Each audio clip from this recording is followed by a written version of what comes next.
네, 안녕하십니까. 엘리엇입니다. 네, 이제 오후가 됐네요. 네, 예, 퇴근 준비하고들 잘 마무리하고 계시죠? 예, 외국계, 영국, 어떤 그 분석 자료가 나와가지고, 직접적인 연관이 있는 건 아닌데, 우리 아파트랑도 관련이 있어요. 그동안 제가 몇 번 방송에서 언급했던 내용인데, 생산 가능 인구, 그것에 대해서 잠깐 여러분들께 설명을 드리도록 하겠습니다. 일단 제 자료가 또 죽여주잖아요. 예, 그래서 그 자료를 가지고 여러분들께 많은 설명을 드리도록 하겠습니다. 자, 제목 영국 캐피털 이코노믹스 한국 생산 가능 인구 감소로 서울 아파트 미래도 암울 점점점. 사실 이건 약간 그 낚시성 제목이에요.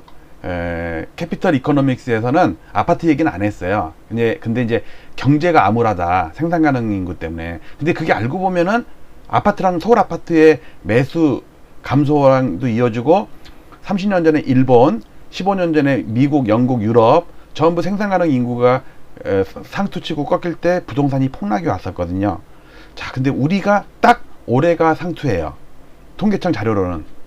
그래서 그 자료를 여러분께 설명을 드리겠습니다. 자, 넘어갑니다. 넘어가기 전에 저 깜노라는 댓글 미카엘님입니까? 차님께서 엘리언님 요즘 집안에 우환이 있으신지요? 너무 안 웃김. 근데 누가 다른 분이 댓글을 달아주셨어요. 집안에 우환 있으세요? 난 너무 재밌는데. 블루님. 그랬고, 내가 지금 요즘 안 웃기나 보다.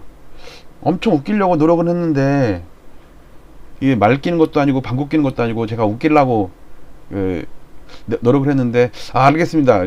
차님, 제가 분발해서 많이 웃길게요. 역시 지금 개그 코드가 조금 제가 좀 떨어졌나.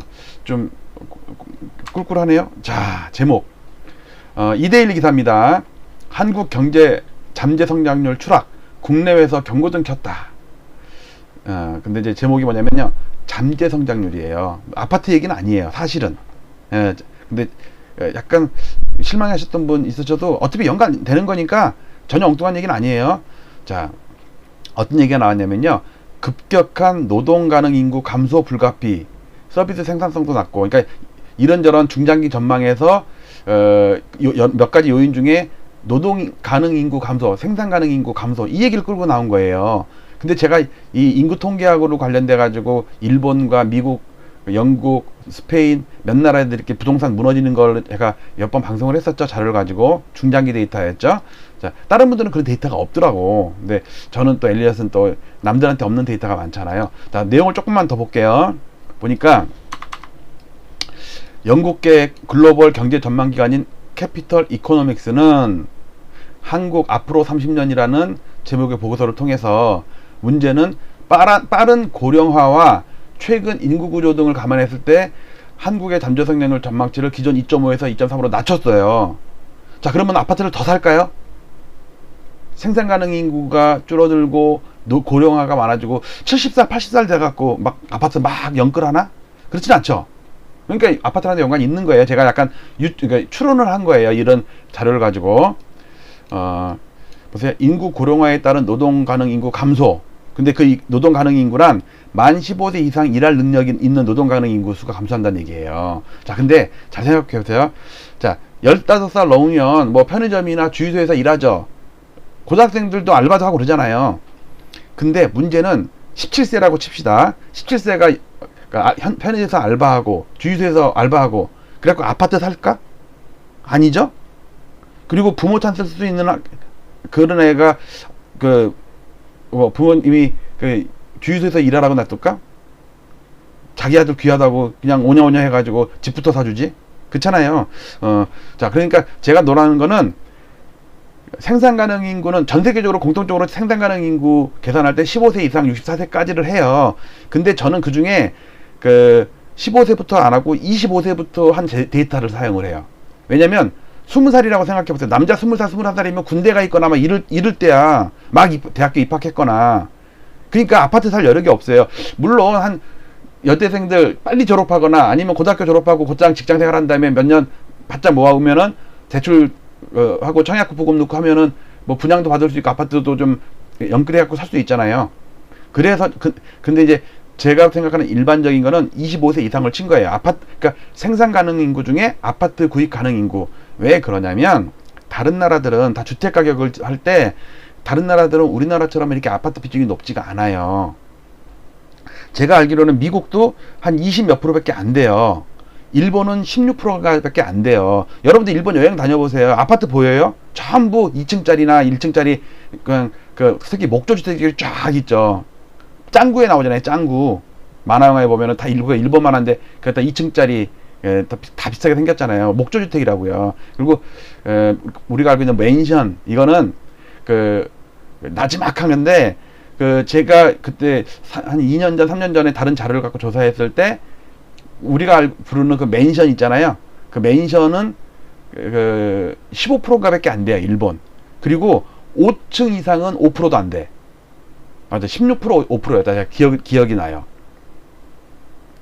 그러니까 우리나라처럼 62%가 아파트야. 여러분들 고속도로 타고 쫙 가보세요. 멀리 보이는 마을마다 아파트가 다 들어서 있죠. 지방일수록 아파트가 더 많아요. 비중이. 서울은 50%가 안 돼. 잠깐. 50, 지방은 62%, 서울은 58%, 60% 넘고 안 넘고 그 차이가 있어요. 그러면서 여러 가지 지표를 넣어놨는데 또 볼게요. 이 중에서. 그러면서 이런 잠재성장률 하락세는 결국 노동 가능 인구 증가세 둔화와 그 인구 수의 감소 때문이다. 그리고 보세요. 그리고 한국에서의 노동 가능 인구 15세 이상은 이미 정점을 찍고 2020년대 말까지 2029년까지 매년 0.5%씩 줄어들 것으로 예상된다 이거예요. 그러니까 지금 수치는 확정치고 앞으로 10년치는 추계를 한 거죠. 대충 정확할 거예요. 10년 정도면 정확해요. 한 40년, 50년 후는 정확성이 좀 떨어지더라도. 잘 보세요. 노동 가능 인구는 이미 정점을 찍었어요. 언제인 줄 아세요? 2018년이에요. 그 자료를 제가 보여드리겠습니다. 짠! 보세요. 아이고, 또 있네. 생산 가능 인구당 잠재성장률 하니까 계속 떨어진대. 이런 게 이제 넘어갔어요. 어쨌든 우리 그래프를 보자고. 짠! 그래프예요. 자, 요 까만 거는 우리나라 총 인구예요. 그러니까 Y축을 잘랐어. 너무 이게 저 위에가 있거든. 자, 그 다음에 지금 방금 이코노믹스 이름이 뭐였어? 이게 잘 모르는 기관이에요. 캐피털 이코노믹스. 자, 캐피털 이코노믹스에서 얘기하는 생산 가능 인구가 요 파란 거예요. 파란 거. 파란 게 보세요. 아까 제가 2018년에 정점 찍었다 그랬죠. 이코노믹스에서도 캐피털 이코노믹스에서도 이미 정점을 찍고 매년 0.5%씩 감산다고 그러잖아요. 이게 감사하는 거라니까 이게. 근데 정점이 이미 찍었다는 그 이미가 언제야? 이미자. 트로트 여왕이라고 그랬나? 엘리제 여왕. 이미자. 그러니까 이미 고점을 찍었다고. 조금 안 웃겼다 이거. 아까 안 웃겼다. 집안에 우환이 있어서 이렇게 안 웃깁니까? 이렇게 했던 분. 이런 식으로 하니까 안 웃기나 보다. 좀 더 분발할게요. 요즘에 개그 코드가 좀 줄어갖고. 네. 자, 2018년에 제가 그동안 조사한 자료예요. 2018년에 3,765만 명으로 고점을 찍고 지금 3년째 하락하고 있어요. 그리고 앞으로도 계속 0.5%씩 준대. 이건 제가 통계청에서 다운받은 거예요. 이거 다운받은 거예요. 자, 그런데 저는 아파트 구입 가능한 생산 가능 인구는 15세보다 높을 거 아니에요. 그래서 저는 25세를 한 거예요. 근데 저는 오랫동안 25세 이상을 연구를 했는데 두어 달 전에 제가 한번 방송했던 자료 있을 거예요. 서울대 어떤 교수 이름은 생각 안 나는데 그 교수가 주택과 관련된 25세 인구를 통계를 막 냈더라고. 하고 저랑 찌찌뽕 했단 말이에요. 기억나실 거예요. 제가 나중에 찾아서 다시 올려드릴게요. 제가 왜 25세를 하는지, 그 교수도 왜 25세를 하는지. 그러니까 상식적으로도 맞잖아요. 17살짜리가 어떻게 아파트를 사? 생산 가능은 하지만. 그리고 우리는 아파트 단위가 막 5억, 10억, 20억이잖아요. 근데 일본이나 이런 데 주택은요. 그냥 5천만 원, 1억짜리 수두룩해요. 그 지방에 내려가면. 걔네들은 17세가 주식에서 열심히 일해갖고 돈 모아가지고 살 수도 있어, 솔직히. 근데 아파트는 아니라고. 아파트는 단위가 금액대가 다르잖아요. 자, 요 차트 봤죠? 자, 요 차트도 제가 알집으로 꺼가지고 네이버 카페에다 올려놓을 테니까 엘리어TV 네이버 검색해가지고 카페에 가서 이거 다운받으세요. 그래갖고 확대하면서 보세요. 이게 7월달까지, 그러니까 주택가격 지수는, 그러니까 서울 아파트 가격 지수는 7월 달까지 제가 업데이트 한 거고, 이 향후 거는 이미 그 추계치를 통계청에서 다운받은 거예요. 여기에 보면요, 뭐가 있냐면, 여기 25세에서 여기는 25세 64세 노란 빨간색, 여기 초록색은 25에서 49세, 그 다음에 분홍색은 50세에서 64세, 그 다음에 이건 총 인구 서울. 저 위에 까만 거, 이거 여기 요 까만 거는, 요 잘린 거 까만 거는 전국 그 인구고, 요 파란 거, 요 까만 거는 서울인데, 서울은 이미 90년에 상투 쳤어요. 또 시작이네. 아이고 얘가. 그 다음 여기 보면요, 그 혼인 1년 누적 있고 10년차 부부수 1년 누적 있고 이렇게 있죠. 그 다음에 서울시 가구수 추계, 여기 가구수예요. 가구수고, 요 연두색은 뭘까? 이건 서울시 세대수. 요거는 세대수, 요거는 가구수인데 향후에 추계까지 있어요. IMF 때부터 가구수는 계속 늘었어. 앞으로도 계속 늘어요. 근데 이건 생각하면 돼. 제가 이걸 왜 반박했냐면, 앞으로 가구수가 늘 거기 때문에 서울 아파트는 인구수가 줄어도 계속, 생산가능이가 줄어도 계속 오를 거다. 그렇게 하는 사람들을 반박하려고 내가 만든 자료인데, 왜 그랬냐면, 보세요. 2006년 버블세븐 무너져갖고 음마아파트가 40% 폭락하고, 도곡렉슬이 신축이 1년차 신축도 42% 빠졌다고, 목동아파트 44% 빠지고, 용인수지는 60% 빠지고 그랬단 말이에요. 이 버블세븐 무너질 때. 이때도 가구수는 늘었어. 그러니까 이 통계청에서 가구수를 조사한 이래 가구수는 준 적이 없어. 그러니까 가구수가 늘기 때문에 아파트가 안 빠진다는 건 논리가 안 맞아요. 왜? 가구수가 줄었을 때 아파트값 하락했고, 가구수가 늘 때 아파트값 상승했다. 그러면 논리가 맞아. 근데 하락할 때도 가구수 늘었고, 상승할 때도 가구수 늘었고, 그러니까 이거는 그러니까 일률적이지가 않은 거야. 그러니까 통계치로서의 가치가 없는 거예요. 그러니까 언뜻 생각하면 맞아.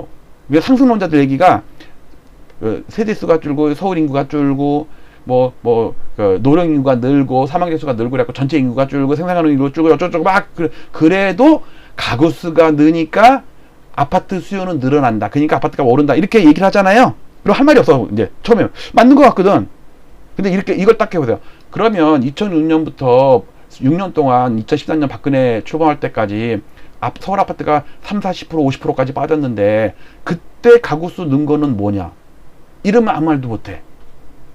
근데 요 초록색은 그래도 어느 정도 조금 맞네. 여기는 맞네. 요게 뭐라고요? 서울시 세대수. 전출 나가잖아요.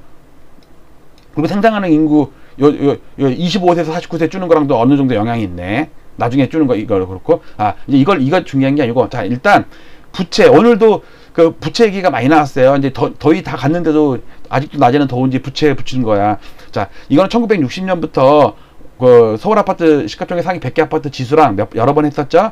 그다음에 그러니까 민간 신용, 그러니까 국제결제은행에서 다운받은 건데, GDP 대비 민간 신용의 비중인데, 민간 신용에는 정부 신용 빼면 민간 신용이잖아요. 민간 신용은 가계 신용이 있고 기업 신용이 있을 거예요. 그 두 개의 비중을 나눠놨는데, 요 빨간 거 있죠? 요 빨간 거, 요거는 가계 신용이에요. 그러니까 GDP 대비 비중이에요. 비중 프로테이지예요. 여기가 100%예요. 여기가 100%. 연두색 요게, 여기 빨간색 우측이에요.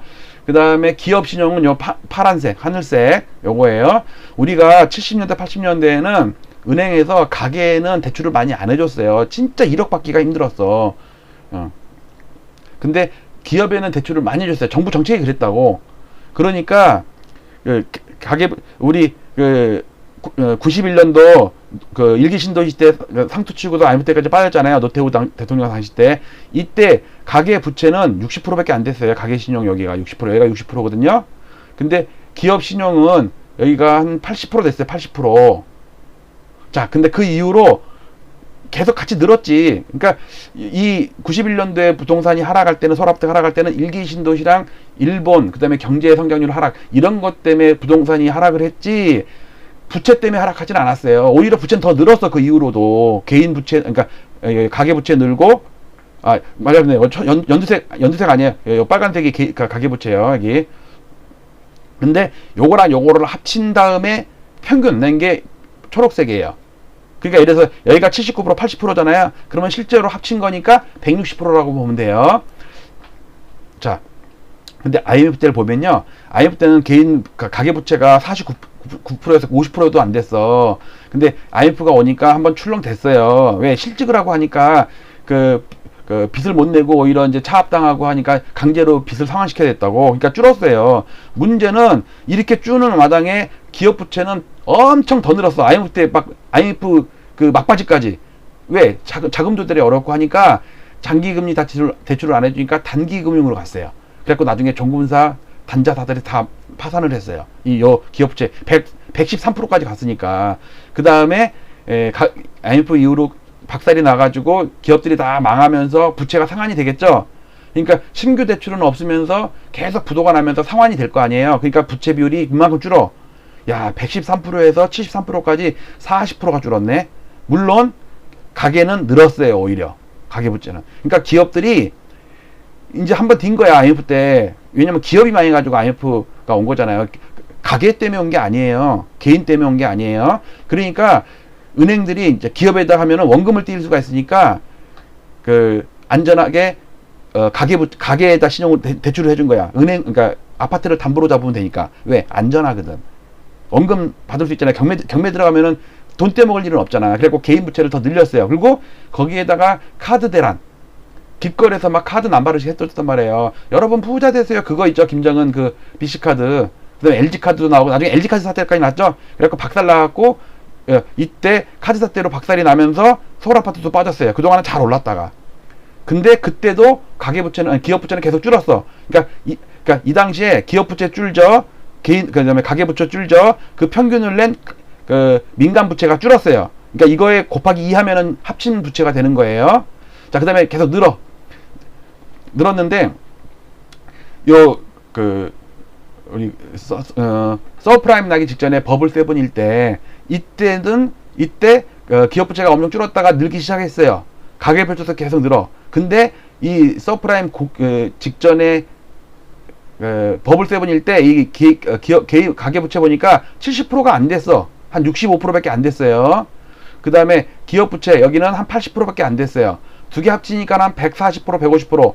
그거를 나눈 게 요 초록색이에요. 초록색. 이건 실제로 곱하기 2를 해야 돼요. 원래 저 위에 있어야 되는데 그렇게 되면 Y축 스케일 때문에 잘려. 아니면 얘네들이 확 내려가서. 그래서 제가 평균 개념으로 넣은 거예요. 곱하기 2를 하면 돼요. 자, 그 다음에 가계부채가 막 늘은데 여기서 못 넘어. 100%를. 은행이 안 해주는 거야. 그런데 가계부채는 계속 늘어. 특히 이때부터 급격하게 느는데 빚내서 집 사라 그러면서 가계부채가 90% 하더니 95% 하더니 100% 하더니 지금 106%인가 103%인가 그래요. 지금 105.9%네. 6월달까지 한 거예요. 그다음에 기업 신용이 110 몇 프로 되겠네요. 딱 보니까 112.9야. 자, 요 두 개를 합치면 218점 몇이 되겠죠. 여기 218이에요. 근데 이게 그걸 나누니까는 110% 되죠. 그래서 제가 110%의 그 한계 수치라는 얘기 만들어낸 게 이것 때문이에요. 자, 그다음 오늘의 주제 이거예요. 생산 가능 인구. 자, 90년대 일본을 보면 60년부터의 차트예요. 60년부터 2040년까지니까 80년간의 차트 중에 일본은 91년에 상투를 쳤고 부동산. 그다음에 미국은 2006년도에 상투를 쳤고요. 스페인은 2007년에 상투를 쳤고요. 우리도 물론 2006년 말에 상투 한번 친 다음에 빠졌다가 지금 상투를 치냐 마느냐 따지고 있잖아요. 지금과 30년 전에 일본, 15년 전에 미국, 스페인, 유럽 이쪽을 우리가 비교하려는데 생산 가능 인구가 가장 키포인트예요. 지금 이코노믹스에서 얘기했던 한국 사회가 큰일 났다라고 하는 게 생산 가능 인구 감소 얘기한 거 아니에요. 벌써 2년째 감소하고 있어. 3년째. 근데 아파트 구입 가능한 생산 가능 인구는 올해가 곡저점이고 내년부터 준다고. 근데 이게 물론 딱 들어맞진 않겠지. 한 1, 2년 왔다 갔다 하겠죠. 자, 일단 일본만 볼게요. 이거 한 번 했지만 뉴스가 나왔길래 한 번 더 하는 거예요. 자, 그러니까 일본 91년에 상투를 쳤어요. 여기 초록색이 주택가격 지수예요. 잃어버린 30년, 20년대인데 지금도 80년 가격을 회복을 못하고 있어요. 인덱스 기준으로. 자, 가계부채가 쫙 늘어. 69%까지 늘어요. 딱 상투 칠 때. 물론 나중에 조금은 더 늘었어. 그 다음에 기업부채가 뭐 73년에 오일쇼크 한번 얻어맞고 줄었다가 계속 늘어. 그래도 100% 넘었어요. 아까 봤죠? 우리나라도 이 당시에 100%까지 갔던 거. 100% 넘었었어요. 왜? 기업은 안전하거든. 돈 벌어서 잘 갚어. 그러니까 막 늘려가지고 몇 프로까지 늘었냐면요. 여기 140%까지 늘었다. 140%까지 늘었다. 140%. 그러니까 가계부채 69%, 가계부채 140%. 합치니까 210%죠? 그거를 반을 나누니까 105%야. 맞죠? 이게 지금 평균값이라 그랬잖아요. 평균값.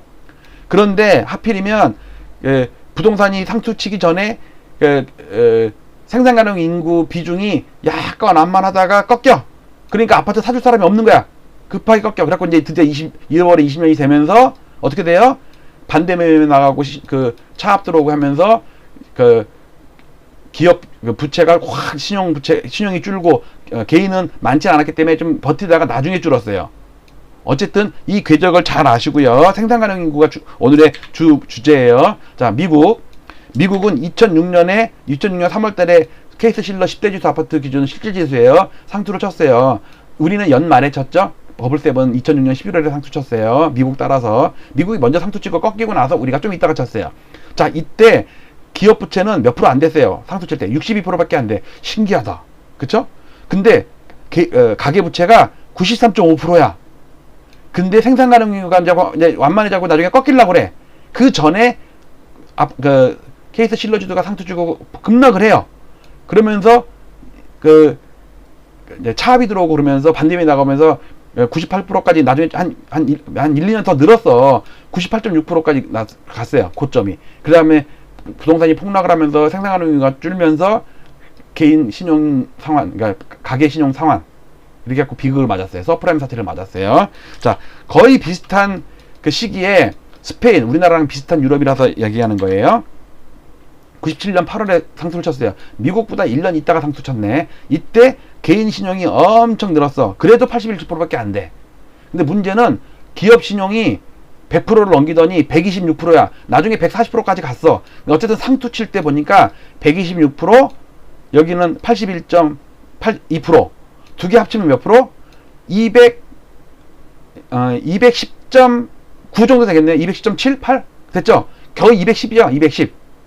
그걸 반으로 나누니까 103이라고 나오잖아요. 대충 숫자, 반한 거예요. 그러니까 208%, 7% 됐겠네요. 자, 신기하죠? 일본도 210%, 그 다음에 스페인도 210% 직전. 미국은 개인 부채만 많았고, 기업 부채는 별로 없었고. 그런데 미국은 개인 신용 때문에 서브프라임을 누구한테 줬어요? 개인, 그러니까 프라임 등급이 안 나오는 서브 등급인 개인한테 가계에 대출해줘갖고 부실이 난 거 아니에요? 근데 일본과 스페인은 개인은 그렇게 부실이 많지 않았어. 미국이 100% 갈 때 얘는 80%밖에 안 됐어요. 그런데 문제는 기업 부채예요. 기업 부채 요거. 둘 다 희한하게 140%까지 갔었네. 그쵸? 일본도 140% 갔었나? 잘 못 외워가지고. 일본, 나중에, 140% 갔었네, 진짜. 신기하다. 일본 140%, 스페인 140%, 141%, 일본도 상투에는 147%까지 갔었네. 그러니까, 일본과 스페인은 가계부채로 부동산이 폭발한 게 아니고, 기업부채, 특히 일본은 기업들이 부동산 투기했죠? 해외 부동산 투기해갖고 나중에 망했잖아요. 그러니까 그게 오래 가갖고 잃어버린 20년 됐고, 지금 10년 동안 회복했는데도 1980년대 지수밖에 안 돼요. 그러니까 일본 사람들은 기본적으로 아파트는 부동산은 사면 떨어진다고 인식을 해요. 왜? 감가상각되니까. 근데 우리는 어때요? 오래되면 오래될수록 더 올라. 재건축 더 올라, 지금. 왜? 신축이라는 대체재나 같기 때문에. 자, 우리나라 볼게요. 우리나라 잠깐 2006년도 7년도 상투 칠 때를 잠깐 보면, 왜 우리는 일본과 미국과 스페인처럼 이때 계속 무너지지 않았냐면, 이때 개인 부채가 가계 부채가 쫙 늘어. 아까 봤죠? 방금 봤죠? 이때 66%야. 이 당시에 일본이 뭐 한 70 몇 프로고 스페인은 80 몇 프로고 미국은 90% 100%였단 말이야. 근데 우리 66%니까 엄청 건전한 거야. 그리고 기업 부채도 79%야. 두 개 합쳐도 73%의 두 배. 즉 146%밖에 안 돼. 그러니까 이때 무너진 거는 너무 많이 오른 거에 대한 버블7의 정부 규제에 미국발 서프라임 사태 그것 때문에 무너진 거지 자체적으로 무너진 건 아니에요. 부채 때문에 무너진 건 아니라고. 근데 나중에 지금 몇 프로냐면 우리가 지금 105%, 106% 가죠. 그 다음에 기업 부채가 IMF 때 이 고점이었던 113%까지 왔죠. 그럼 이거 두 개 합치면 210% 되겠죠. 210% 넘어요. 그걸 평균 낸 게 파란 거란 말이야. 여기 보세요. 가계부채가 106.4%야. 6월달 기준. 그 다음에 기업 부채가 112%야. 두 개를 더하면 218% 되죠? 그걸 반을 나누면 109% 되죠? 그러니까 여기 중간값. 그만큼 위험한 거예요. 근데 이제 많은 사람들이 그럴 거예요. 우리 2010년대, 11년대 그때도 인구 통계학 얘기 나와가지고 이런 똑같은 비슷한 얘기 했다가 바보 됐다. 근데 그 당시에 OECD 통계가 잘못된 거였다니까. 이게 잘못된 거예요. 요거 잘못된 거야. 잘못된 거. 2006년 상투 치기 전에 2013년에 상투 치고 14년부터 꺾이기 시작했다는 거 있잖아요. 이 데이터가 잘못된 데이터라니까. 지금 데이터는 이래. 이거는 25세고 아까 말했던 15세 이상은 2018년에 고점 쳤다니까. 얘보다도 15년 있다 고점 쳤어. 이 OECD 통계가 잘못됐다니까. 지금 OECD 통계 들어가서 제가 다운받은 거예요. 여러분도 OECD 들어가서요. 각국의 생산 가능 인구 연령대별로 쭉 나와 있거든요. 근데 이 친구들이 2013년까지 데이터를 업데이트한 다음에 앞으로 안 할 거야 라고 딱 써 있어요. 거기에. 안 그랬으면 제가 이 데이터를 어떻게 구했겠어요. 근데 이건 추계니까. 그러니까 추계니까 얘네들이 잘못해 놨다니까. 자, 요 차트도, 이 차트 되게 중요한 건데, 최근에 이제 신규 구독자분들이 많이 생겨서, 엘리엇 TV에 대한 장단점도 잘 모르는 상태인 것 같아서, 일단 했던 것 중에 오늘 뉴스 나온 거, 무슨 이코노믹스인가, 거기서 생산 가능 인구가 나왔길래, 물론, 거기서는 경제 부분만을 얘기를 했어요. 근데 저는 서울 아파트의, 위험성, 특히 91년, 정확히 30년 됐네. 91년, 일본, 그리고 지금로부터 15년 전인 2006년 미국, 스페인 그 상황이랑 지금 우리가 너무너무 똑같다. 근데 상투 치고 막 올라갈 때는 그게 상투인지 모른다니까. 그냥 불나방들이 불이 뜨거워서 타 죽는지도 모르고 막 달려드는 거예요. 5년 전, 3년 전에 샀으면 괜찮지. 그동안 먹은 게 얼만데. 근데 지금 여러분들 다 저점에서 9년째 상승이에요. 웬만한 아파트 200%, 300% 올라 있어요. 2억, 3억짜리가 10억, 12억 해요, 지금. 그걸 주고 사는 거라니까? 물론 20년 전, 30년 전에 사는 거는 더 비싸게, 더 많이 올랐겠지? 수익률이. 그거를 좀 아시라는 말씀을 드리고 경각심 높이기 위해서 요거 썼어요. 자, 캐피털 이코노믹스, 한국 생산 가능 인구 감소로 경제, 그 다음에, 여기 원래 주제가 중장기 경제, 잘못 썼네. 중장기 경제 전망이 이렇게 낯가리지 않다. 급격한 노동 인구 감소. 그러면서 여기 생산 가능 인구 여기 나왔잖아요. 15세 이상 요거 15세 이상 일할 능력 이거. 그러니까 제가 생산 가능 인구 감소하면서 우리 아파트와 일본, 미국, 스페인 예를 들어서 설명을 했으니까 이거 하나 다운 받아가지고 필상에 놓고서 한번 작은 화면을 좀 확대해 놓고서 한번 쭉 째려보면서 고민 한번 해보세요. 그러면 내가 지금 무주택자든 다주택자든 지금 상황에서 어떻게 행동을 해야 될 것인지 감이 오실 거예요. 제가 이렇게 해라 저렇게 해라 뭐 강요는 못하고 자료만, 그 대신 이거는 팩트예요. 팩트 자료만 보내드릴 테니까 여러분들 잘 곰곰이 생각하셔가지고 지금 한계 상황에 처할 수도 있는 분들이 있거든요. 그런 분들 잘 판단하시기 바랍니다. 자, 마치도록 할게요. 자, 음악을 틀고. 항상 우리 엘리엇 TV의 댓글들, 우리 진짜 고수들이 다 몰려든 것 같아. 너무너무 감사하고요. 거기서 제가 진짜 많이 배워요. 오늘도 댓글만 가지고 영상 한 2개인가 또 올렸었죠? 앞으로도 계속 댓글 소통하는 엘리엇이 되겠습니다. 주위에 많이 좀 알려주세요. 제가 광고비 드릴게요. 감사합니다.